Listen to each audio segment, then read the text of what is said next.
আবারও চরমে ভারত বাংলাদেশ সীমান্ত উত্তেজনা। লালমনিরহাট সীমান্তে উত্তেজনাকর পরিস্থিতি বিরাজ করছে। বিজিবির বাধা সত্ত্বেও সীমান্তে বেড়া নির্মাণের কাজ চালিয়ে যাওয়ার ঘোষণা দিয়েছেন ওপার বাংলার বিজেপি বিধায়ক দধিরাম রায়। বিস্তারিত জানাচ্ছেন তৌফিকুল আশিক।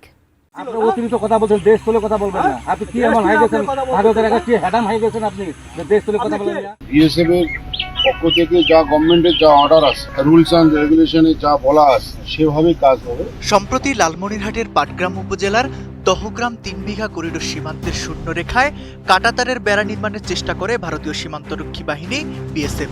১৭৪ ব্যাটালিয়নের ভীম ক্যাম্পের প্রায় ৮০ জন সশস্ত্র সদস্য সম্পূর্ণ বেআইনিভাবে আন্তর্জাতিক আইন লঙ্ঘন করে শূন্যরেখার মাত্র ১০ থেকে ২০ গজের ভেতর ঢুকে জোরপূর্বক এই খুঁটি পোতা শুরু করেছিল, যা তৎক্ষণাৎ প্রতিহত করে বর্ডার গার্ড বাংলাদেশ। ফলে সীমান্তে উত্তেজনা সৃষ্টি হয়।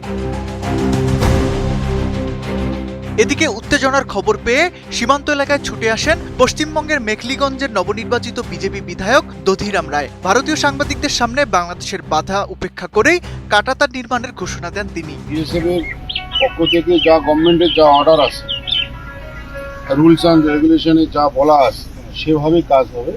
বাংলাদেশ কি বললো কি না বললো সেটা তাদের বিষয়। হ্যাঁ, ভারত সরকার যা নির্দেশ দিয়েছে, ভারত সরকারের নির্দেশ অনুযায়ী এখানে কাজ হবে। এখন পশ্চিমবঙ্গে ডাবল ইঞ্জিনের সরকার চলছে, ঠিক আছে? কোনো সীমান্তবর্তী এলাকার মানুষকে কোনো রকমের ভয় পাওয়ার কোনো বিষয় নেই।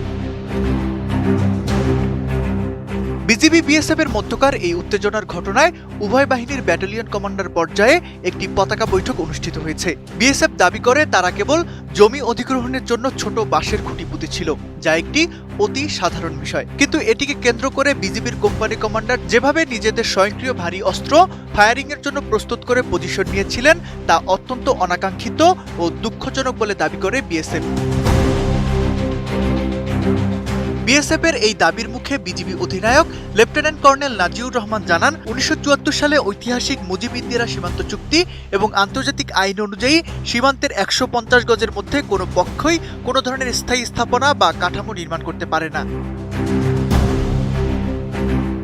বিএসএফ বিজিবির বাধা উপেক্ষা করায় দেশের সার্বভৌমত্ব রক্ষা ও নিজেদের সুরক্ষার স্বার্থেই বিজিবি নিয়ম মেনে ৪ থেকে ৫টি সেকশনে ভাগ হয়ে ভারী অস্ত্র তাক করে চূড়ান্ত প্রতিরোধ গড়ে তুলেছিল, যা আন্তর্জাতিক আইন অনুযায়ী শতভাগ বৈধ বলে জানান কর্নেল নাজিউর রহমান।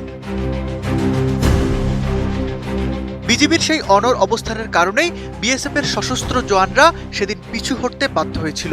আর সেই অনমনীয় অ্যাকশনের প্রভাব দেখা গেছে দুই দেশের পতাকা বৈঠকেও। বৈঠকে বিএসএফ এর তোলা অন্য কিছু ছোটখাটো অভিযোগের জবাব দিয়ে বিজিবি পরিষ্কার জানিয়ে দিয়েছে, কাঁটাতারের বেড়া নির্মাণের জন্য ভারত জমি অধিগ্রহণ করতেই পারে, তবে নিচে পাকা করে যে কোনো ধরনের স্থায়ী বেড়া দিতে হলে তা অবশ্যই আন্তর্জাতিক আইন মেনে সীমান্ত থেকে ১৫০ গজের বাইরে দিতে হবে। একই সাথে বিজিবি কড়া শর্ত দিয়েছে, ভবিষ্যতে শূন্যরেখায় কোনো ধরনের কাজ করার প্রয়োজন হলে হঠাৎ করে বিজিবিকে না জানিয়ে করা যাবে না। প্রতিটি পদক্ষেপের আগে লিখিত অনুমতি নিতে হবে। বিএসএফ কমান্ড্যান্টরা শেষ পর্যন্ত বিজিবির এই শর্ত মেনে নিলে সীমান্তে পরিস্থিতি বর্তমানে স্বাভাবিক ও শান্ত হয়। বিশ্লেষকরা বলছেন, ওপার বাংলার শুভেন্দু অধিকারীর বিজেপি সরকার আসার পর থেকে সীমান্তে বিএসএফ এর এই আগ্রাসী মনোভাব এবং মেখলিগঞ্জের বিধায়কের উস্কানিমূলক বক্তব্য দক্ষিণ এশিয়ার দুই প্রতিবেশীর কূটনৈতিক সম্পর্কের জন্য এক বড় উদ্বেগের বিষয়। Toufiqul Ashiq, ATN news.